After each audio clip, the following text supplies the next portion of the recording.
गावकऱ्यांनो, आज तमाशा नाही आहे, आज आपल्याच गावातील गोष्ट आहे.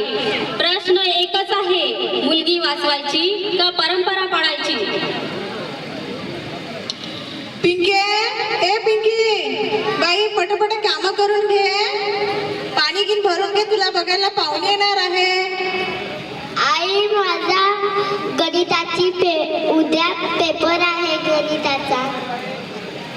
पेपर बिपर सोड, तुझं लग्न ठरलंय आता. आई, मला संसारात